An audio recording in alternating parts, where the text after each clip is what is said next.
최순실의 독일 집착 그리고 퇴임 후에 뭐 이민설이 또 있었어요. 그리고 은닉자금 실체 이렇게 좀 살펴보도록 하겠습니다. 네, K스포츠재단 노승일 부장이 오늘도 나왔습니다. 어서 오십시오. 네, 감사합니다. 예. 우선 저 패널들께서는 그거 독일에 왜 그렇게 집착을 했는지 최순실이 그리고 독일 이민설 실체에 대해서 아시는 바대로 좀 적어주시고 이제 편안하게 질문 이어가도록 하겠습니다. 출연 지난 수요일 날 했었죠. 네. 그리고 뭐 별일 없었어요? 네, 별일은 없었습니다. 별일 없어요? 네. 아니, 뉴스와에도 시청률이 어느 정도 뭐 엄청나게 나오는데 연락이 왔을 텐데 여기저기서. 아, 근데 제가 다 고사를 했습니다. 아, 출연 요청이 왔어. 아니 그건 말고 아는 분들이나 누가 이제 보고 뭐 예. 무슨 얘기들 하는가 또 궁금해서. 예. 아니, 그런 연락은 많죠. 그런 연락 많죠. 네네. 그리고 정유라고도 연락했어요? 들어오라고? 아, 아닙니다. 저를 연락 근데 안 어떻게 했습니다. 공교롭게 딱 들어온다는 거예요 지금? 그게 어떻게 좀 뭐 우연찮게 맞아 떨어졌는지 네. 제가 개인적으로 생각할 때는 정유라를 도우러 독일로 갔던 지인들이 체류 비자 연장이 좀 불가하지 않았나 그렇게 생각합니다. 그러니까 아, 제가 그때 페이퍼 컴퍼니인가 뭐 통해 가지고 하려고 그랬다고. 네네 제가 2015년 8월 달에 이제 독일 넘어가서 예. 8월 말일쯤에 제가 이제 6개월 체류 비자를 받았거든요. 예. 근데 그거는 임시 체류 비자입니다. 예. 그리고 비덱을 통해서 정식 노동 비자를 받았을 가능성이 큰데 예. 당시에 제가 생각하기로에는 예. 1년짜리 받지 않았나. 예. 그 1년짜리가 1년이 다 됐다 이제. 네네. 아. 만기가 됐고 그다음에 이제 비덱 스포츠도 지금 없앤 상태니까 네. 더 이상의 떴네요, 이제. 노동 비자를 받을 수 있는 방법이 없으니까 네. 비자 연장이 안 되고. 네. 그건 정유라는 근데 애는 구분이 돼 두고 있어요. 온다면서요? 그럼 어디다 두고 와요? 그러면 애는 그거는 독일 아니죠? 예, 거기까지는 지금 현재 뭐 덴마크라고 하는데 덴마크는 그냥 계속 있어도 되나요? 그렇지도 않을 텐데. 아닙니다. 그거 계속 있으면 안 되죠. 안 되죠. 네, 거기도 네. 비자 문제 걸리고. 그렇죠. 그러니까 최순실 씨가 1982년서부터 독일과의 그 인연이 있었는데 그때 이제 제가 이번에 이제 모 방송국이랑 가서 취재를 같이 진행을 했었는데 예. 보니까 상당히 많은 한인분들이 최순실 씨를 많이 알더라고요. 아 그래요. 예. 그래서 최순실 씨를 집중적으로 중점으로 해서 한인들도 조직적으로 모여 있는 한인들도 계시고 예. 아마 그분들이 도움을 주지 않았나. 그런데 제가 생각하기로는 아들을 데리고 오는 게 저는 그게 더 타당하지 않나 이렇게 생각하고 있습니다. 두고 오지는 않을 거다. 네, 왜 그러면 또 한편으로 뭐 언론에서는 그런 얘기도 하죠. 정유라가 아이를 데리고 오면 아이의 부친과 양육권 분쟁이 들어갈 수 있다. 가능성이 있죠. 예, 예. 그거는. 그래서 네. 아이를 양육권 분쟁에 휘말릴까봐. 네네 그 이유도 있다고도 뭐 얘기를 하더라고요. 근데 그 엄마 닮아서 그런지 아주 자식에 대해서는 아주 또 그 뭐 애착이랄까 애정이 대단한가 봐요. 예. 정유라도 그렇고 네. 정유라의 남편도 그렇고 네. 아이를 무척 사랑합니다. 그럼 많이 애착도 갖고 있고 그런데 남편의 입장으로서는 아이를 지금 뺏긴 입장. 그 양육권 주장하고 싶겠네요. 그러면. 그렇죠. 그 문제가 또 걸려 있네요. 네네. 그럼 안민석 의원이랑 같이 갔었던가요? 저는 방송국하고 안민석 의원. 2차례 갔었고요. 안민석 의원님하고는 방송국 스케줄이 끝나고 난 다음에 이제 합류하게 된 걸로. 뭐 은닉재산 알아보러. 네네. 근데 뭐 있어요 재산이? 제가 이제 안민석 의원님한테 도와드린 거는 제가 봤던 물건지들을 이제 쭉 설명을 드린 거고요. 그거는 살려고 했던 것들 아니에요? 네. 그래서 이렇게 어느 쪽으로 이렇게 투자 방향도 잡았었고 그런 부분들을 말씀드린 거지 이게 최순실 겁니다라고 말씀드린 거는 없었습니다. 안민석 의원이 아는 건 없어요? 제가 생각할 때 많이 알고 계시리라 생각하는데 아직 공개를 안 하신 것 같아요. 그러니까 그걸 노승일 부장한테 안 가르쳐줘요? 저거랑 저거 다 뭐 이렇게 얘기 안 했어요? 네, 아직은 뭐 그렇게 말씀하시는. 근데 안민석 의원은 왜 그렇게 최순실을 누가 싫어하는 거예요? 최순실이 제일 싫어하는 사람이 안민석 의원이죠. 네, 맞습니다. 독일에 있을 때도 저는 최순실 씨가 안민석 의원님 누가 안 잡아가냐고 왜 이렇게 나를 괴롭히냐 그런 말을 했었거든요. 안민석 의원 누가 안 잡아? 예. 최순실 씨가 누가 좀 안민석이 안 잡아가냐 왜 나를 이렇게 괴롭히냐. 네, 그렇게도 얘기를 했었죠. 네, 상당히 독일에서부터 싫어했던 관계로 제가 알고 있습니다. 예, 많은 분들이 궁금해하실 독일에 그렇게 집착했던 이유 그리고 국정농단 발각 이전에도 이 독일 이민설이 있었는데 실체는 우리 패널들 얘기를 듣고 뭐 다른 생각에서 바로바로 얘기하셔도 돼요. 네. 이건 서둘러서 한번 노 변호사님부터 그냥 간단히 답변하시고 이거는 이제 독일 쪽에 아마 인맥이 조금 깊고 뿌리가 있었기 때문이 아닌가 생각하는데요. 예, 예. 그 지난번에 노컷뉴스에서 한번 보도된 바도 있습니다. 예. 그 홍세표 전 외환은행장이 그 유경수 여사의 큰언니의 장남이거든요. 근데 그분이 그 한도 경제인회 고문도 했었고 독일 교우회 초대장도 역임을 했었어요. 예. 이 라인들이 전부 다 그 독일에서 최순실 씨가 정착하거나 아니면은 뭔가 좀 회사를 만들어가지고 일을 할 수 있을 때 다 도움을 줄 수 있는 관계됐던 사람들. 굵직굵직한 사람들이었거든요. 그러니까 현실적으로 어떤 나라에 이민을 가려고 한다면 누군가가 그 나라에서 정통하게 나를 도와줘야 되는 거 아니겠습니까? 그거 중요하죠. 그런데 그런 역할을 이분들이 독일에 있는 분들이 뿌리 깊게 할 수 있었기 때문에 네. 아마 독일로 가는 게 제일 낫다고 생각하지 않았을까 생각이 들어요. 예, 이종훈 시장님. 참 알 수 없는 게 아직도 사실 미스테리한 게 이겁니다. 정윤회 씨랑 결혼한 게 95년이에요. 그런데 보니까 92년도부터 이미 정윤회 씨하고 회사를 설립해요. 얀슨이라든지 유벨이라든지 여러 이름의 회사들을 90년도 초에 설립을 하거든요. 그러면 언제부터 그러면 이 정윤회 씨와 관계 어떤 뭐 공적인 관계든 사적인 관계를 맺었을까? 그 훨씬 전부터 최순실은 그 독일의 거점, 페이퍼 컴퍼니든 뭐든 거점을 만들었거든요. 그러면 페이퍼 컴퍼니를 지금도 그렇게 만들고 있는 가장 큰 이유가 재산을 도피시키는 것. 빼돌리는 것. 빼돌리는 것. 그렇다면 그때부터 이미 돈을 빼돌릴 어떤 그 근거를 정윤회 씨를 만남으로써 사실은 함께 획책했다라고 볼 수밖에 없으니까 사실 이렇게 쓴 건 뭐 그때 당시에 이제 님도 보고 뽕도 따는 게 아니냐 거의 자기 사랑도 만나고 거의 자기 목적도 달성한 게 아니냐 독일을 통해서 볼 수밖에 없겠죠. 두 분의 생각은 그냥 그럴듯해요? 네, 맞습니다. 뭐 아니면 아니라고 하세요. 내가 오늘 그 이재 교수님으로 갔다가. 그러니까 뭐 독일은 최순실 씨 입장에서는 경제적 고향이나 같죠.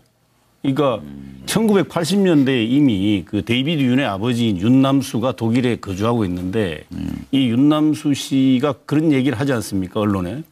그 최순실 씨가 독일에 유학 오려고 알아봤을 때 본인이 집에서 그 독일에 오면 최순실 씨를 다 보살펴 줬다고 하고요. 그 윤남수 씨가 또 한국에 들어오면 최태민 씨하고 같이 밥도 먹고 그리고 부인인 그 최태민 부인인 최순실의 어머니인 임선희 씨가 세뱃돈으로 200만 원도 줬다고 그렇게 언론에다 얘기를 합니다. 예. 그런 정도로 그쪽에 뭔가 이렇게 독일은 그때부터 최순실의 무슨 그 어떤 마음 제2의 뭐 고향 같은 느낌을 인적 관계라든가 그 후에도 그럴 수 1992년에 예. 유벨이라는 수출입 회사를 설립하는 걸로 그렇게 또 나와 있지 않습니까? 그 후에도 2000년대 들어와서도 2005년까지 사업체를 독일에 또 운영을 한다는 게 보도로 나와 있었어요. 예. 그리고 부동산을 구입하고 말도 사고. 그래서 어쩌면은 자기의 재산과 관련된 상당 부분이 또 독일에 같이 이렇게 현실적으로 존재하기 때문에 뭐 독일에 저렇게 집착하지 않나 이렇게 생각이 듭니다. 비슷한 얘기인데요. 그러니까 지금 최순실 씨는 이번에 국정농단 사건이 있고 난 다음에 독일이 아니라 이미 1980년대, 90년대에도 독일에 상당 부분 경제적인 거점을 두고 있었어요. 그때도 수출을 왔다 갔다 하면서. 그래서 혹시나 왔다 갔다 하면서 아버지 최태민 씨가 남겨준 재산이라든지 또는 아버지 재산이라든지 주변에 있던 재산을 상당 부분 왔다 갔다 하면서 독일에 은닉해나지는 않았을까라고 하는 추정을 할 수가 있는 대목이죠. 그러다 보니까 거기에서 사람들도 많이 만나게 되고 인맥을 형성하고 재성도 좀 있고 그러고 난 다음에 이번에 이제 박근혜 전 대통령이 퇴임하고 나면은 아예 독일로 가서 살 걸로 이렇게 판단을 하고 작업을 하다가 국정농단 사건이 터져버린 겁니다. 저는 그렇게 보고 있습니다. 그렇게. 네.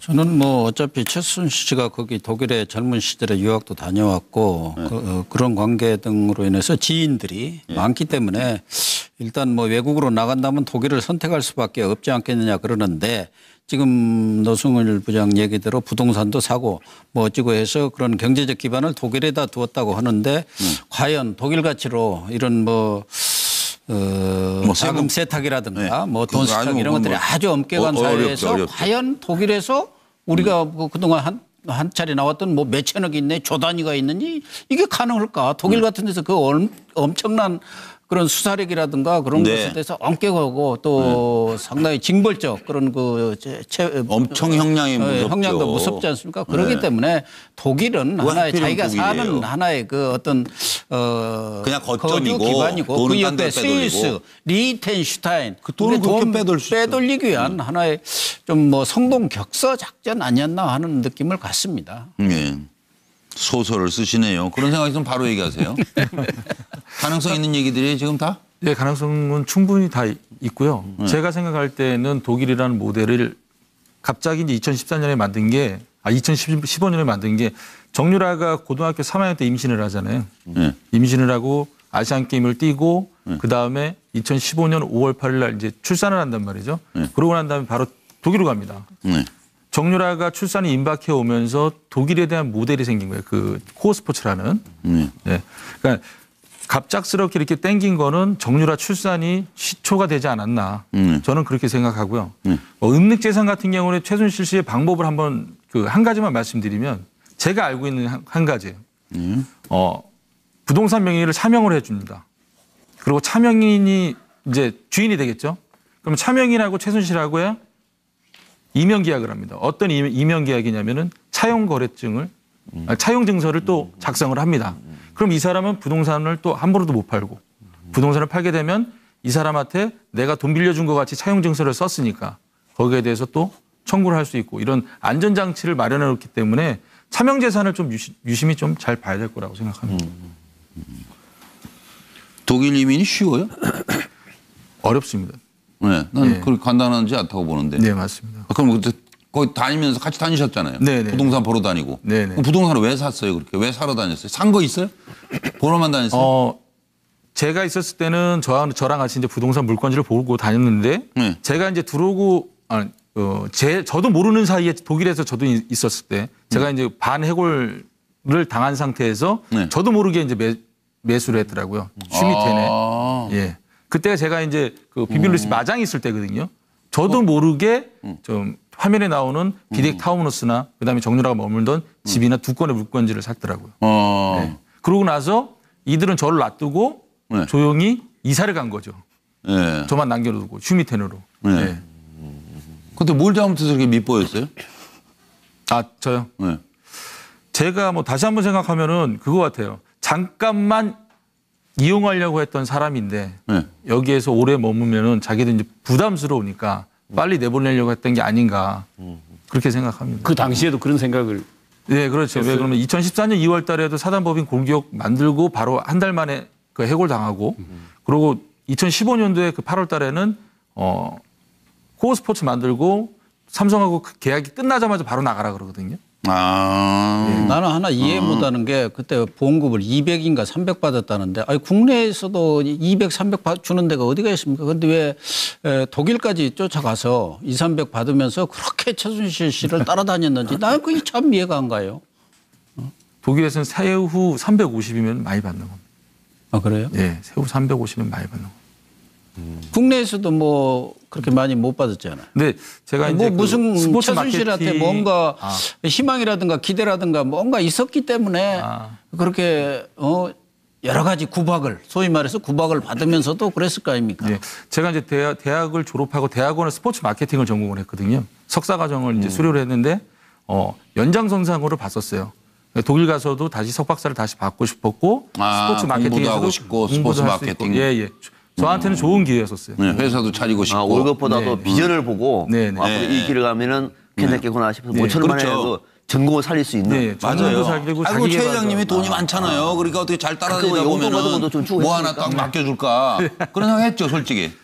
최순실 씨가 2016년 5월쯤에 밥을 먹으면서 그런 말을 했었어요.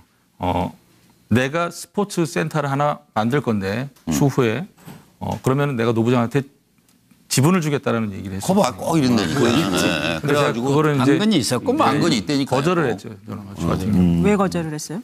지금 상황에서 이제 아니, 저도 그런 당근을 원했는데 왜 당근을 주니까 거절했는지.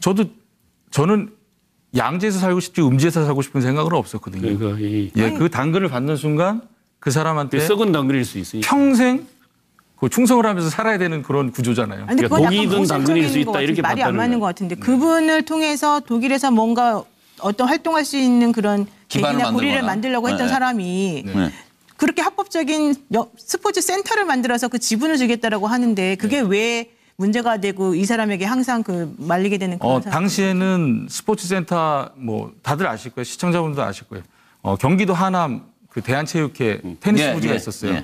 거기에 대한체육회에서 장기 임대로 무상 임대로 받고 그다음에 롯데에서 돈 70억을 받아서 센터를 건립한다 그랬거든요. 그건 최순실 자금이 아니잖아요.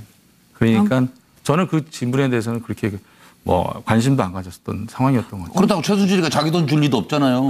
그렇죠. 그렇잖아요. 네. 엄청 그러니까 정의로운 센터를 만든다고 하더라도 센터를 여기저기서 또 돈을 모아서 그 자금으로 만들 건 뻔했으니까. 이건 부정한 방법이다 말하자면 그렇죠. 그렇게 생각을 하신 거네요. 그러니까 뭔가 네. 부정한 행위를 하고 부정한 방법으로 치부를 하는 사람이다라고 하는 것을 본인이 느끼고 알았기 때문에 빠져나오고 싶었다 이런 건가요? 그렇죠. 아니, 그러니까 독일에 정유라랑 함께 갈 때만 하더라도 사실은 믿음이 있었던 거예요, 최순실한테?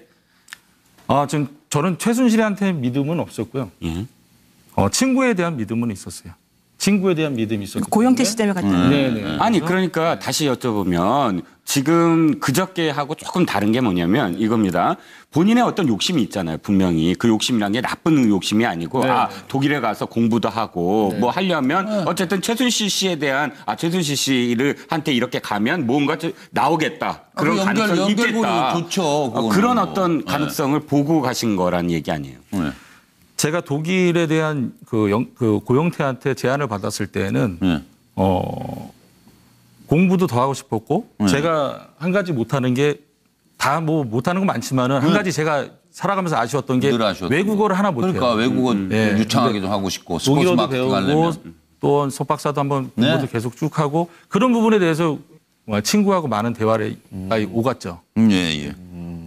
자, 그런데 그때 독일에서 지금 사진도 찍으셨단 말이죠. 국수, 간장. 네. 그 사진이 굉장히 임팩트가 있었어요, 나중에. 그런데 그 사진을 찍는다는 건 뭐죠? 뭔가 복수심 아니면 그 사진을 찍지 않을 거 아니에요. 사진으로 자신의 어떤 가장 최악의 상황을 그렇게 정돈해서 사진을 인증샷을 남길까? 그러면 그때는 이미 내가 이걸 남겨서 절치부심해갖고 뭔가 복수를 하겠다. 이런 마음이 들었던 때인가요?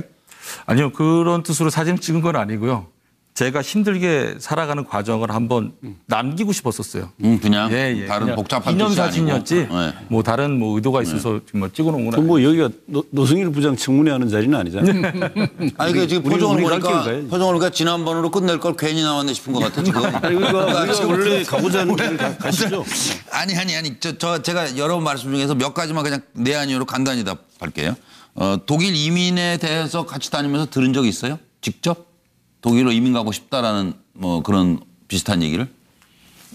한국에 있는 걸 정리를 해서 독일에다가 정착을 시키고 싶다는 그런 쪽으로는 얘기를 들었었는데 이민에 대한 명확한 얘기는 들은 적이 없어요. 어쨌든 나가 살고 싶은 뜻은 있는 것 같다. 네네. 형을 살고 나와도 한국 떠날 것 같아요?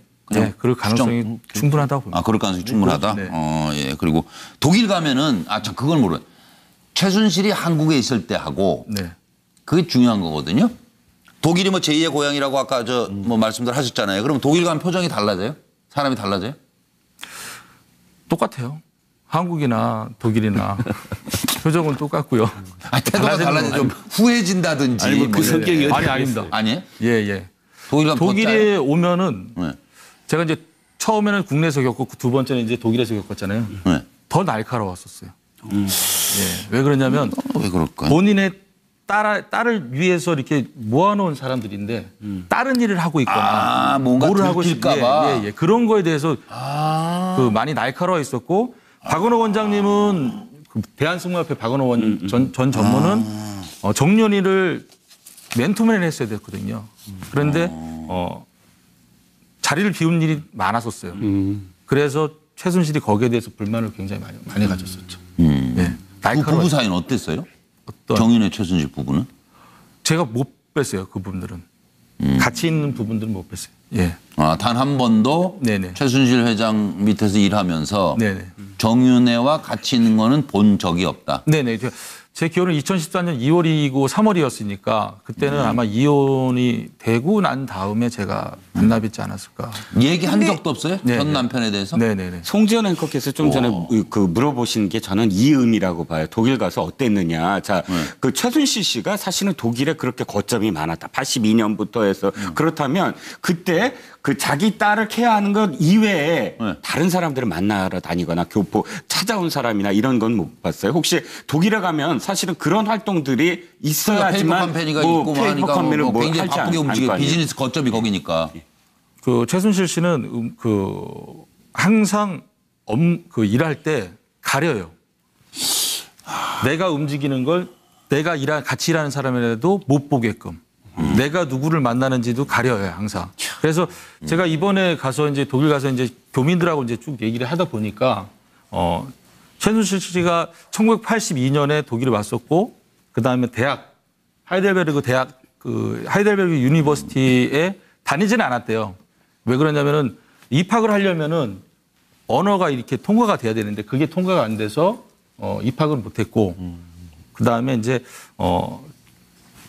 남편 정윤회 씨하고의 최순실 씨의 만남은 남편분은 그 대한항공의 승무원, 그러니까 보안 승무원이었고 최순실 씨는 승객이었고 거기에서 처음 만난 사이다 뭐 이렇게 해서 쭉 뭐 그들의 이제 스토리도 이제 듣게 됐었던 거죠. 근데 내가 궁금한 거는 최순실 씨는 한국에서는 어쨌든 비선이든 뭐든 간에 돈도 있고 권력도 있고 말도 자유롭게 통하고 그러기 때문에 편안하게 생활하고 다닐 수가 있었잖아요. 사람들한테 함부로 뭐라고도 할 수 있고. 근데 독일이라고 하는 곳에 가서는 그렇게 할 수 있는 구조가 일단 아니고 말이 원활하지가 않고 만나는 사람이 되게 한정적이었을 거 아니에요. 네. 그런데다가 돈을 아무리 해외를 빼돌렸다 하더라도 그 돈을 개인적으로 쓰는 것은 법인을 통해서 만들어 놓은 돈이기 때문에 그렇게 쉽지는 또 않았을 거다라는 생각이 드는데 그렇다면 오로지 그 사람이 거기서 그렇게 열심히 하려고 했던 건 딸 때문에 이제 그랬을 것이다라는 게 추측이 돼요. 제 생각에는. 그럼 그 사람은 오로지 딸 말고는 관심이 없는 건가요? 제가 봤을 때도 거기 말고는 관심이 없는 거예요. 그래요? 그렇게 왜냐면 상당히 정유라에 대해서 최순실 씨는 어떻게 생각했냐면은 좀 자랑스럽지도 않고 부끄럽지도 않은 딸이었다. 왜 그러냐면 고3 때 아이를 가졌고 대학교 1학년 때 이제 출산을 했잖아요. 근데 뭐 지금 사회는 거기에 대해서 뭐 그렇게 민감하게 생각을 안 할 텐데 본인이 어느 정도 뭐 사회적 지위가 있다라고 생각했기 때문에 딸을 뭐 좀 부끄러워했을 수도 있을 것 같아요.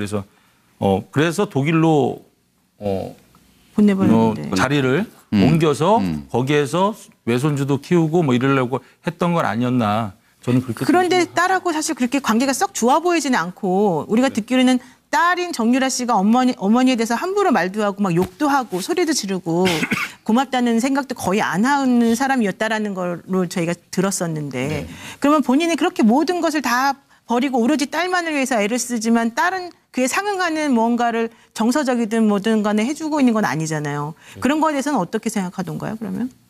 그 부분은 저도 이제 그 옆에서 지켜봤는데 한 3개월 정도 지켜봤는데 딸하고 엄마와의 사이가 그렇게 뭐 대한민국의 일상적인 가정에 엄마와 딸 사이는 아닌 것 같더라고요. 그러니까 뭐 정유라 딸도 엄마에 대한 상처가 있고 뭐 엄마도 딸이 뭐 내가 하라는 대로 좀 하지 반대하는 결혼을 또 했고. 딸은 엄마한테 무슨 상처가 있는 거예요? 네? 그 딸은 무슨 상처가 있어요, 엄마한테?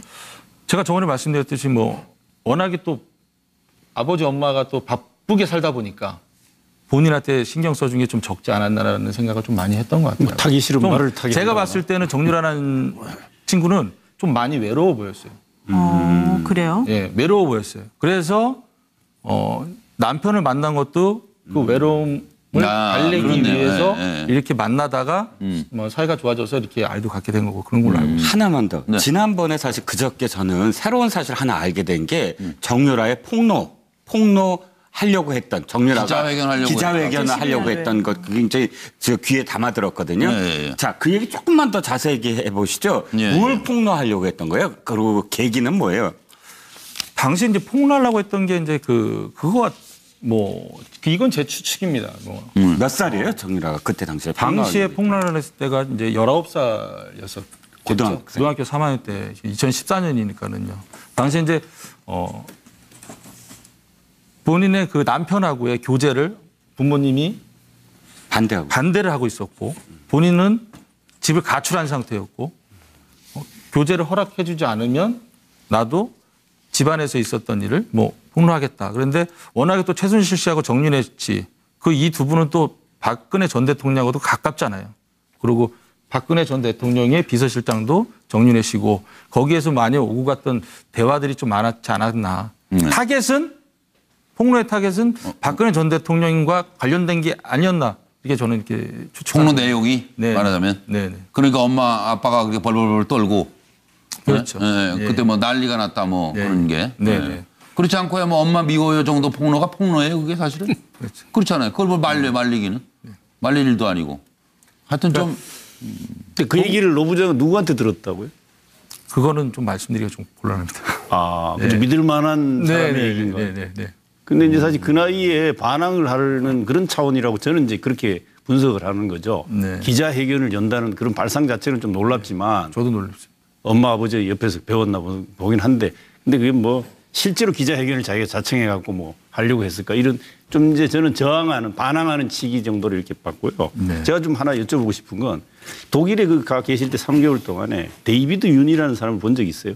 예, 데이비드 윤은 그 코어 스포츠 직원들의 노동 비자, 임시 체류 비자 이런 거를 좀 받을 수 있게끔 도와줬던 사람이에요. 그리고 구체적 조력자네요. 예. 통역도 해줬고, 그러니까 전반적으로 데이비드 윤이 없으면은 움직일 수가 없었어요. 그러니까 정유라가 그 살았던 비블리스의 마장에서 옆집에 사는 그 주민들이 신고를 해가지고 동물보호청에서 2번을 신고를 당해서 오거든요. 그것도 다 막아줬던 게 처리해줬던 게 데이비드 윤의 역할이었었죠. 그 윤남수 씨 아들 윤영식 씨가 데이비드 윤으로 이제 그렇죠. 알려져 있는. 네네. 그러니까 최순실 씨가 독일 가면 움직이고 뭐 중요한 뭐 거래를 한다거나 뭐 통장을 만든다거나 법인 설립할 때 이 데이비드 윤의 통역과 역할이 없으면 꼼짝 못했을 거다 이렇게 본다는 거예요. 거래 통장은 독일 하나 외환은행에서 했기 때문에 한인이기 때문에 굳이 데이비드 윤은 안 데리고 갔어요. 뭐 다른 계좌가 있을지도 모르잖아요. 예. 그렇죠. 다른 계좌가 우리가 그걸 있을 확인해야 하는 게 지금 네네네. 우리 검찰이 특수본이 해야 될 일 중에 하나이긴 한데 그건 잘 모르겠어요. 그 정유라 씨가 독일에서 이런저런 생활을 하다 보면 돈이 들잖아요. 그렇죠. 노 부장님도 마찬가지고. 네. 그 돈은 어떻게 했어? 누가 조달해가지고 어디서 돈을 뺏어 쓴 거예요? 처음에 그 제가 들어갔을 때에 그 제가 이제 재무 역할을 했었거든요. 처음에 초기 정착금은 전체 다가 최순실 씨 돈이었었어요. 그 돈을 현금으로 받아간 거예요? 아니면은? 제가 그 방법은 이거죠. 한국에서 독일 들어가는 사람이 있으면 인편을 통해서 가져가게 한다고요? 예. 그 인편이 누구야? 아무나 공항 나가서 독일 가세요? 그러면 이게 돈 좀 들고 가세요 해서는 절대 못 들고 나가요? 예, 돈은 최순실 씨는 항상 돈은 직원 내지 정말 큰 돈 같은 경우에는 인척 관계가 아니면 맡기지 않습니다. 그래서 이제 저 같은 경우에는 그래서 그거 제가 보기에는 오래된 수법이에요. 1, 2년 안에 한 게 아니고. 그럼 노 부장님도 독일 갈 때 수년 직접 돈을 그렇게 아는 사람한테 뭐 만불, 뭐 2만 불, 뭐 만유로 환전해서. 만유로. 그러니까 환전을 해가지고 그걸 그만큼 가지고 씨가 현금을 계속 빼돌리는 거예요. 그러니까 노 부장님은 직접 돈 심부름은 해본 적은 없고. 네, 제가 이제 독일로 출국할 때 환전을 해서 주더라고요. 만유로를. 그래서 환전해서 제가 갖고 있다가 최순실 씨가 들어오면 제가 이제 건네주죠. 환전에. 그러면 노 부장님 보시기에 한 3개월 같이 하다 보면 느낄 거예요. 어떤 사람이 최순실 씨의 재정 이렇게 돈을 전체 관리하느냐? 그 짐작되는 사람 없어요? 그 가까이 있어 보면 알 거 아닙니까? 노 부장 뭐 돈 심부름한 적도 없다는데. 저 같은 경우에는 최순실 씨 개인 돈 그리고 이제 삼성에서 이제 큰 돈이 들어왔었잖아요. 계약 거래 끝나고 81만 유로. 그것부터는 장남수라는 대리가 들어와서 관리를 해요. 장남수는 뭐 다들 알다시피 최순득, 장석칠의 그 집안의 20년 된 집사의 아들이잖아요. 이 친구한테 맡긴 거예요. 근데 지금 신기한 게 이 장남수는 가끔 언론에 한두 번 등장을 했는데 검찰에서 조사받았다는 얘기나 조사받은 결과가 알려진 게 없어요. 근데 좀 그게 미스테리했어요. 저는. 그러니까 돈 관리를 책임진 사람이라는데. 책임진 사람인데 그 사람을 왜 이상하네요. 검찰이 손을 안 대는지 저는. 네, 근데 장남수 대리도 요번에 조사는 받은 걸로. 요번에 이제 재판 때 증인 받았어요. 나와가지고 그래요? 좀 최순실 씨 편을 많이 들어주고 이제 증인 신문을 마쳤죠. 지금 제가 들으면서 언뜻 생각이 드니 노승희 부장 만유로 가지고 나갔죠? 네. 그러면 최순실 씨가 거기 가서 몇 달 동안 그 딸내미 그 돌봐주고 하는데 그 만유로 갖고는 어림도 없는 돈 아니에요? 안 됩니다. 그 전체 얼마 관리했어요 그러면? 저는 그렇게 저한테도 많이 주지는 않았어요. 많이 맡길 많이 리가 주면 없죠. 네. 처음에 500유로 줬었고요. 500유로 줬고 영수증 처리 잘하니까 한 5,000유로 줬고 네. 그다음 또 10,000유로 주고 이러고 이 수준이었거든요. 그러니까 큰 돈을 처음 이렇게 뭉칫돈을 맡기는 게 아니라 조금 주고 다 써서 어떻게 썼습니다라고 보고를 하면 또 주는 거예요. 네. 계속 이런 방식이었거든요. 네. 그러니까 본인이 얼마 갖고 있는지 저는 잘 모르죠. 아니 그러니까 페이퍼 컴퍼니도 많이 만들었다는 얘기만 지금 무수하잖아요, 사실은. 그렇죠. 그러니까 전체적으로 봤을 때 가까이서 볼 때 아 우리 회장님 진짜 사업 능력 뛰어나다, 어? 대단하다 그렇게 생각한 적 있어요? 아니요, 그건 없었어요. 그건 또 없어요? 네. 그러니까 제가 봤을 때는 좀 답답한 면이 좀 많았었어요. 그리고 돈도 전부 비상식적으로 가지고 가겠네. 그렇죠. 그 노부장 당시에 만 유로 받고 오라 그러고 또 딴 사람 시켜서 얼마 받고 오라 그러고. 25,000유로 뭐 본인이 또 최순실 씨가 이제 본인도 좀 받고 오고. 예, 받고 오고. 그걸 가지고 쓰다가 네. 이제 뭐 기업에서 들어온 통장에 들어온 돈이 네. 그거는 큰 액수였을 거 아니에요. 그렇죠. 그때부터는 이제 아까 그 말씀하신 분한테 네, 예. 그렇죠. 관리를 맡겼고 그러면 그 통장에 지금 돈이 도대체가 얼마가 남아 있는지 네. 그건 아무도 모르시죠? 그건 모르죠. 그 돈이. 네. 이번에 그러니까 독일에서 이제 그래서 지금 독일 사법당국에서 협조를 한다는 게 네. 바로 그 맞아요. 남아있는 그 어떤 부분에 계좌하고 대한, 네. 용처를 아마 협조를 한 것 같은데 네, 네. 문제는 이겁니다. 그러니까 진짜 아직도 궁금한 게 네. 최순실의 국정농단 우리가 평범한 사람한테 국정농단을 당했다면 정말 더 충격이잖아요. 네. 뭐 지난번에도 물어봤지만 네. 지금 계속 노승일 부장이 가까이 있으면서도 그 사람의 능력을 사실 별로 능력을 본 적이 없다. 그런데 어떻게 이렇게 우리가 이런 그런 일이 어떤 다 벌어졌냐 말이에요. 사업적 부분 말고 예, 예, 뭐 연설문 하나 정도가 아니잖아요. 뭐 예, 인사 예. 부분부터 모든 예. 부분들이 최순실을 거쳐서 이렇게 나왔단 말이죠. 그러면 네. 노승일 부장이 보기에 그건 전혀 별개인가요? 사업적 능력 없는데 그건 아무나 다 그렇게 할 수 있는 정도의 일인가요? 최순실 씨가 국정농단을 할 수 있었던 이유는 제가 개인적인 생각에서는요. 연설문 수정이라고 봐요. 연설문에는 국정과제, 국가정책. 국가정책이 가 있으면 예산이 따라가잖아요. 그런데 본인이 인사권을 좀 쥐고 있었잖아요. 네. 그러면은 차관이나 장관이나 그럼 또 기타 여러 가지의 여러분들의 그런 자료들이 안 들어오겠어요. 그러면 그러니까. 본인이 아니 근데 거기에서 그런 아니, 것보다도 그러니까 말 들어오면은 박 대통령은 그냥 집에 계시고 출근은 최순실이가 나와가지고 대통령 노릇한 거 아니에요. 그렇잖아요. 정원선이가 모든 자료 다 줬잖아요. 국정에 관련된 그렇죠.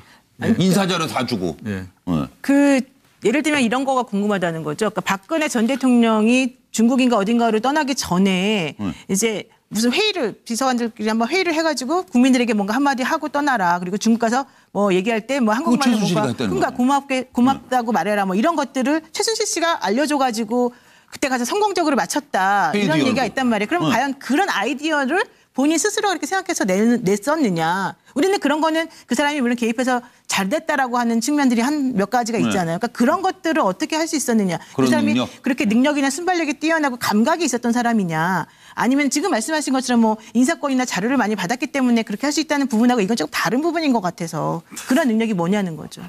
그런 부분은 잘 모르겠어요. 저는. 아니 근데 최순실 씨가 교수님이니 박사님을 가르쳤다는 거 아닙니까? 그 얘기 하시지 않았었나요? 네, 수요일 나와서 그런 거 교수님이나 박사님을 가르치는 분께서 얼마나 똑똑하시겠습니까?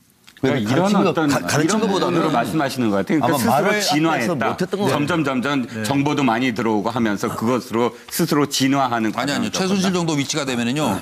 저 말씀하신 대로 모든 박사나 대한민국 똑똑하다는 사람들이 다 가서 아이디어를 줍니다. 그렇죠. 그걸 가지고 보고 괜찮다 그러면은 정호정 시켜가지고 이렇게 하세요 한 거예요. 제가 그렇죠. 최순실은 박근혜 전 대통령의 힘을 갖고 있기 때문에 그러니까 대한민국의 사람들이 그걸 아는 모든 사람들이 아이디어가 다 글로 가서 모은 앞에서 거예요. 굽실거리고 그러는 거지. 예. 최순실이 실제로 능력은 없었는데 딱 한 가지 능력이 있잖아요. 예. 1+1 청와대 밖에 대통령이었기 때문에 예. 이걸 빨리 아는 사람일수록 빨리 최순실한테 빌붙어가지고 이해관계를 그리고, 얻고 뭐 이렇게 했지 않나 이렇게 보여요. 오늘 제가 보면서 지금 느끼는 거는 잠깐 예, 말씀하세요. 예. 지금 이제 박근혜 전 대통령의 힘을 믿었다. 네. 뒷 배경을 네. 최순실이가 그걸 믿고 했다. 그러면 충분히 공감할 수 있는 건데 그런데 사실은 또 박근혜 전 대통령도 최순실이 아니라 정유라에 대해서도 언급을 합니다. 대통령이 참, 그 얘기. 그러니까 그것도 다시 한번 짚어볼 말하면 얘기예요. 최순실이가 그렇게 믿고 의지했던 박근혜 전 대통령도 최순실의 딸에 대해서 신경을 써요. 심지어는 이번 4월 달에 최순실 씨의 2차 뇌물죄 공판 때 노태강 아시죠? 예, 예. 나쁜 사람 네. 문체부 국장이었습니다. 정원으로 나서 했던 얘기가 뭐냐면은 그때 직접 한 얘기입니다. 박근혜 전 대통령이 유독 승마를 챙겼다. 유독 승마를 챙겼고 심지어는 자신도 미쳐버릴 지경이었다. 정유라를 지원하라는 얘기를 이런 말 합니다. 그러면은 자 우리가 상식적으로 생각할 때 박근혜 전 대통령이 최순실과 어떤 얘기를 해가지고 양쪽에서 어떤 이해관계가 해서 칩시다. 그런데 왜 박근혜 전 대통령이 정유라한테 그렇게 집착을 할까요? 또 그거는 혹시 옆에서 어떻게 이해를 하셨는지 궁금해요. 그건 제가 지금 뭐 질문을 듣고 그 생각을 해보면 40년 가까이 있었던 사람이잖아요. 예. 그리고 제가 누구한테 들었을 때에는 박근혜 전 대통령은 가족이 없다라는 식으로 얘기를 했단 말이죠. 네, 가족도 믿지도 않는다. 뭐 저는 오로지 믿는 관계 건 없으니까. 최순실 씨다. 최순실 씨도 마찬가지로 오로지 믿는 건 박근혜 전 대통령이다. 이런 얘기를 했었단 말이죠. 그리고 이제 최순실 씨의 딸이고 근데 최순실 씨가 또 얘기를 했을 거 아니에요. 승마에 대한 또 부탁도 했을 수도 있는 거고 아니면 정말 지시도 했을 수도 있는 거고요. 아. 예. 그러니까 최순실 씨가 이렇게 얘기를 하고 가족이다 이거예요. 네, 예. 둘 사이는 가족과 그러니까 가족 같은 동생 최순실 씨가 그렇게 아끼는 딸이니까 예, 예. 대통령도 거의 뭐 조카다 이렇게. 뭐 조카 취급하면서 이렇게 예, 봐준 예. 것이다. 예. 혹시 박근혜 전 대통령이 아무리 그렇다고 하더라도 대통령이 그 20살밖에 안 되는 그 친구 동생의 딸을 챙기기는 쉽지는 않거든. 그것도 한두 번도 아니에요. 그러니까 노태관 국장 얘기도 이유는 모르겠지만 돌아버릴 지경이라고 얘기를 하면은 대한민국의 국장입니다. 이거 이 정도라고 얘기하면 얼마나 많이 승마라든지 정유라 이런 얘기를 했을까라는 생각이 든단 말입니다. 혹시 이것이 뭔가 좀 최순실 씨한테 그렇게 아니 위험한 발언을 아니 위험한 발언이 아니라 궁금하잖아요. 그때 좀 그때 궁금하니 혹시나 주변에서 그러니까 우리는 막연한 좀, 추측만 하지만은 부장님 같은 경우는 옆에 있어 봤으니까 혹시 무슨 또 약점 같은 거를 최순실이가 쥐고 있는 건 아닌가라고 하는 생각도 들고 그것이 아니라고 얘기하면은 또 이게 뭔가라고 하는 생각을 할 수 있잖아요. 그래서 한번 물어보는 거예요. 궁금하니까 저도. 그건 방송에서 말씀드리기엔 적절하진 않은 것 같고요. 그래요? 슬슬 박관천 정경정 닮아가나. 아, 그래요. 네. 그러니까 요건 이렇게 하시죠. 거기까지만 하겠습니다. 지금 이제 물론 가까이서 본 내용 정도에서 얘기하시는 게 저도 맞다고 생각을 해요. 아직 재판 진행 중이고 하니까. 궁금한 건 궁금하지만 잠깐 준비된 내용 듣고 오겠습니다. 제가 패널들께 드리고 싶은 질문은요. 이 문제를 한번 집중 조명을 해보고 싶어서요. 정유라가 갑작스러운 귀국 결정을 한 거예요. 아니면 사실은 꽤 버틸 줄 알았거든요. 무슨 생각일까요? 정유라는 무슨 계산, 최순실은 무슨 계산을 하고 있다고 생각하십니까? 그걸 간단히 좀 메모를 해 주시고 한번 다 비교해서 한번 보죠. 시한폭탄 정유라 그녀가 돌아온다. 정유라 측 관계자는 문 대통령 당선 소식을 듣고 크게 낙담하더라. 그러니까 그래서 뭔가 포기한 거 아니냐. 이경재 변호사, 험악한 세상을 경험해서 송화는 본인이 결정한 겁니다. 최순실 측의 인사는 아마 아들 문제를 고려한 듯하다. 근데 일단 아들은 안 데리고 온다고 하고요. 최순실은 유라 한국 오고 싶어 하면 그 의사를 존중해 주길 바란다. 네. 법조계 관계자는 재판을 더 끌어봐야 실익이 없다고 판단한 듯하다. 최순실 검찰 특검 트라우마에 정유라 귀국을 반대했다. 처음엔 반대하는 걸로 저희도 알았죠. 그리고 이대 비리 재판 과정에서 모두 규명됐다고 최순실을 설득했다. 이제 변호사님 말씀입니다. 정유라가 2살 배기 아들 현지에 두고 귀국할 예정이다까지 밝혔습니다. 이경재 변호사가. 네. 왜 이런다고 생각하시는지 혹시 쭉 간단히 말씀해 주시고 노승일 부장 얘기를 좀 듣도록 하겠습니다. 그리고 노승일 부장께 한 가지만. 아까 박상영 박사가 뭐 굉장히 궁금해한 그 관계. 왜 전 대통령은 그렇게 정유라만 승마만 그렇게 챙겼을까? 이상하다. 가까이 있으면서 정유라는 대통령은 가족이라고 생각했다 그러셨죠 아까? 네. 그럼 정유라도 가족으로 생각하는 것 같았어요? 대통령 이름이나 뭐 대통령에 대해서 한 번이라도 거명하는 적 봤습니까? 정유라는 한 번도 대통령에 대해서 얘기한 적은 없습니다. 그래요? 네. 혹시 물어는 하기야 봤습니까? 뭐 엄마 얘기도 잘 안 했을 것 혹시 같아요. 물어는 봤어요? 아, 그런 거 물어보면 안 됩니다. 왜 그러냐면 정유라한테 잘못 물어보게 되면 정유라가 뭐 예를 들어서 노 부장님 좀 이상하다. 같이 뭐 일을 못 하겠다고 하면 바로 엄마 저는 바로 그냥 해고당합니다. 네, 진짜 언행도 조심해야 돼요. 그 친구한테는. 네. 지금 물어보고 싶어도 물어보지 못하셨구나. 지금도 뭐 조심해야 되는 거 아니에요? 나도 한 지금은 가지만, 아니죠. 한 가지만 물어볼게요. K스포츠단에서 잘리는 거 아니에요? 우병우나 네. 김기춘 씨는 최순실은 전혀 모른다고 지금까지 해오고 있지 않습니까? 네, 네. 혹시 최순실 씨하고 이렇게 오랫동안 접촉을 했고 뭐 이렇게 생활도 하고 그랬으니까 우병우, 김기춘 이런 사람들 얘기하는 걸 혹시 들었습니까? 모를 수가 없는데 지금 전혀 들어본 적도 없고 생면부지인 것처럼 얘기들 하고 있잖아요. 2016년 9월 말인가 10월쯤 됐을 거예요. 우병우 전 수석 나가라고 야당에서 밀어붙였을 때 최순실 씨가 독일에 있으면서 저한테 전화해서 동향을 물어봤었죠. 그러니까 동향을 물어봐서 제가 쭉 말씀을 드리다가 이제 우병우 수석 얘기를 했어요. 민정수석 우병우 수석을 야당에서 나가라고 압박을 한다. 그러니까는 이러면서 우병우 수석은 또 왜 그래? 좀 잘 좀 알아봐서 좀 다시 한번 좀 얘기해 주세요. 이러는 거예요. 그래서 아는 사이구나. 관계가 있구나. 저는 그렇게 느꼈죠. 만약에 제가 그때 녹음을 했었으면 참 좋았을 텐데 그걸 녹음을 안 해놨던 거죠. 네.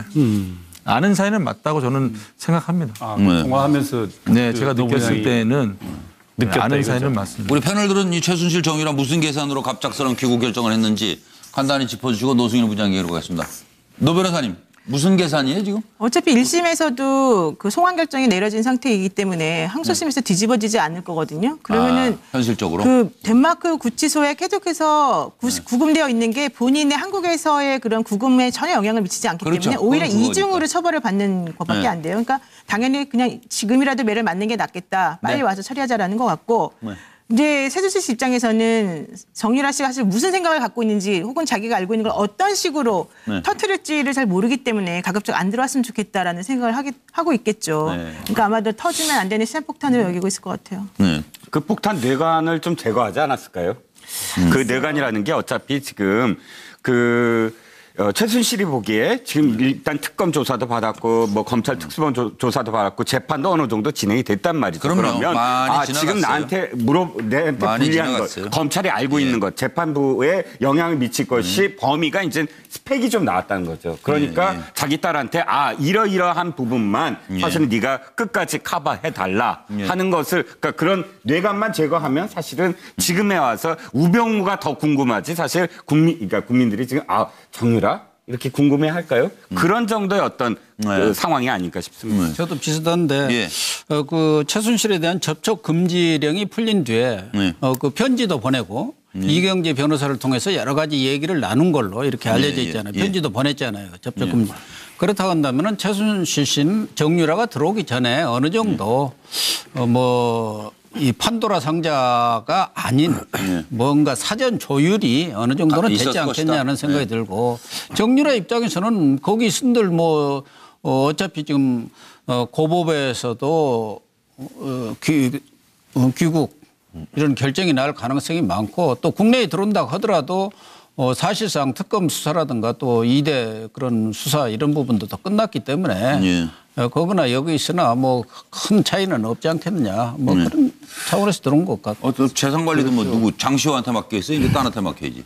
그렇죠. 최순실 씨도 분위기를 들어보니까 덴마크 항소심 법원에서 승소 가능성이 별로 없다는 거죠. 네. 그러면 결단을 해야 되는 거죠. 예. 결단을. 예. 그래서 재판이 쉽지 않네. 그런 방법은 한국에 강제 추방될 텐데 다른 선택이 없는 것이고 정유라 같은 경우도 생각해 보니까 그래서 계속 구속돼 가지고 있는 것보다는 구금돼 있는 것보다는 아예 한국에 가서 정부도 바뀌었으니까 또 재판도 상당부분 진행이 됐고 나머지 검찰 수사도 상당부분 되지 않았습니까? 이번 기회에 들어가서 더 버틸 수 없기 때문에 들어가서 어느 정도 얘기를 하면은 구속 안 되고 좀 버틸 수 있지 않겠느냐. 차라리 덴마크보다는 한국이 낫지 않겠느냐 이렇게 판단할 수가 있는 거죠. 애 데리고 오는 게 더 나을 텐데요, 근데. 아까 양육권. 그거 걸려 애 있어서. 문제는 있으니까 애 또 문제는. 그렇기 그리고 이재영 교수님은. 근데 저도 애를 안 데리고 오는 거는 사실 남편이었던 애 아빠인 신주평 씨가 아마 정유라가 여차하면 구속이 된다면 강력하게 양육권은 아마 주장할 주장하면은 신주평 그럼 이길 가능성이 씨가 커요. 이깁니다. 예, 맞습니다. 그런 점을 아마 계산한 것 같고 예. 앞서 여러분이 말했지만 버텨봐야 실익이 없다 이런 판단인데 송환 불복 항소심은 기각될 게 분명하고요. 그리고 또 사실은 최순실 씨가 계속 얘기하지 않습니까? 딸에 대한 애정, 모정을 계속 재판정에서 밝힙니다. 내가 다 한 거다. 그러니까 정유라에게 지금 돼 있는 거는 범행 피의 사실은 학사 업무 방해입니다. 예. 이거 이상으로 예를 들면 입만 다물고 있다면 본인들이 이경재 변호사나 독일의 아마 이경재 변호사나 최순실 측에서 계산을 해보면 예. 설마 엄마하고 딸을 박사 업무 방해죄를 가지고 구속을 시키겠나. 엄마가 다 또 책임지겠다고 하는 이 판국에 그런 계산을 아마 충분히 한 후에 지금 들어오는 거 아닌가 저는 그렇게 보입니다. 노승일 부장은? 저 같은 경우에는 다들 좋으신 말씀해 주셔서 동의를 하고요. 일단은 이 부분이 좀 정리가 된 것 같아요. 정유라가 피고인으로 들어오냐 아니면 참고인으로 들어오냐. 근데 정리가 된 게 제 생각에는 참고인으로 들어오는 것 같아요. 그러면 참고인으로 들어와서 모르쇠, 부인, 모르쇠로 한다. 전면 부인 이러면 더 이상 그건 아니죠. 왜냐하면 인터폴의 국제 수배가 돼 있는 구속영장이 우리 지금 체포영장이 돼 있습니다. 특검이 수배령을 발동을 해 있는 상태잖아요. 체포영장이 지금 발부가 된 상태예요. 그래서 지금 체포영장이 발부됐기 때문에 한국에 들어오게 되면은 구속영장 실질 심사를 하게 되고요. 그러면 이제 재판부에서 이 사람을 수사를 하기 위해서 구속의 필요성이 있는지를 따지는 거거든요. 공항에서 일단 체포됩니까? 그렇죠. 네. 무조건 체포가 체포돼서 되고 들어오고. 무조건 이제 그 한 이틀 정도는 있고 영장 실시를 받는데 요점은 아까는 뭐 학사비리 그거밖에 없다고 생각하시겠지만 사실 지금 특검에서 체포영장을 발부하면서 얘기했던 범죄 사실이 그 해외 재산 도피 부분하고 왜냐하면은 정유라 이름으로 된 재산들이 외국에 많이 있고 정유라가 계속해서 돈을 써왔기 때문에 그 부분하고 또 그다음에 이제 승마 관련해서 지원받은 거가 관련해서 얘가 알고 있는 게 있을 것이다라고 하는 부분들이 명백히 들어가 있어서요. 그 부분에 대해서 한국에서 검찰이 그것을 수사를 할 수밖에 없어요. 네, 어차피. 그러면 그 내용이 본인이 직접 관여를 했든 하지 않았던 간에 중대한 얘기들이 나올 수밖에 없는 구조들이 있어요. 돈을 어떻게 썼는지를 따져보다 보면은. 그러면 지금 말씀하신 것처럼 무조건 이 사람은 그냥 구속 안 될 거고 그냥 편하게 나갈 수 있으니까 혹은 참고인이니까 이런 말은 조금 성립되기 어려울 수도 있기 때문에 그 부분은 조금 답을 들어야 될 것 같아요. 퀘스천이죠. 사실은. 시간. 네, 말씀해 주십시오. 변호사님께서 워낙에 잘 말씀해 주셔서 정리를 잘 해주신 것 같고요. 변호사님께 제가 궁금한 게 있는데 그럼 정유라는 뇌물죄에 같이 포함이 안 되는 건가요? 어떻게 해야 되는 건가요? 그러니까 기본적으로 뇌물죄가 성립이 되려면 본인이 뭐 부정한 청탁이나 대가 같은 거 혹시 있거나 뭐 관련성 있거나 시간도 이런 없는데 것들이 누굴 돼야 상담하고 있는 되는데 거예요 지금? 지금 정유라 씨는 그런 죄에 대해서는 참고인식으로 본인이 어떤 정보를 진술해 줌으로 인해서 자기의 형량이나 이런 것들에 조금 유리하게 작용을 받을 가능성은 있는 거죠. 자, 시간이 다 됐어요. 이것저것 궁금한 건 참 많은데 뭐 못다한 폭로는 없이 가시는 거죠? 많이 있을 것 지금 같은데. 이제 아직 재판 중이니까 아직도 뭐가 많이 더 이상 있군요. 못한 얘기들이 많이 있는 것 같아요. 이게 다 정리되고 나면 노승일 부장은 뭘 하고 싶으세요? 네, 일단은 뭐 한 1년간 조용히 좀 어디 산속에 한번 들어가서 조용히 있고 싶어요, 정말. 너무 많이 그 시달리다 보니까 그렇죠, 또 6월 달에 당장은. 또 박근혜 재판에 또 증인으로 또 나갈 예정이고 하다 보니까 또 증인이 또 한 번 나가면 또 안 나가는 게 아니라 또 필요하면 또 나와야 된다고 그러더라고요. 그러니까요. 산에 갔다 와서는. 산에 갔다 와서는 이제 대한민국의 공공의 이익과 행복을 위해서 큰 뜻을 한번 펼쳐야죠. 제가 마지막으로 짧게 한 가지만 네, 10초에. 지금 명예훼손 관련해서 이완용 의원이 지금 고발에 나가서 재판 들어가 있지 않습니까? 혹시 청문회장 이외에 이완용 의원하고 뭐 접촉하거나 연락해본 그건 없어요. 전혀 없어요. 네. 오늘 감사합니다. 정말 어려운 시간 내주셔서 감사드리고요. 또 패널도 수고 많으셨습니다. 제가 잠시 여러분 뵙질 못하게 돼서 송구한 말씀을 드리겠습니다. 한 4년여 쉼 없이 달려왔는데요. 조금 컨디션도 회복을 해야 되고 그리고 재충전도 필요하고 해서 당분간 좀 쉬기로 했습니다. 다음 주 월요일부터 뉴스와이드는 한국정치아카데미 김만음 원장이 진행하겠습니다. 그동안 보내주신 정말 많은 성원, 격려 계속 부탁드리고 저는 물러가겠습니다. 감사합니다. 안녕히 계십시오.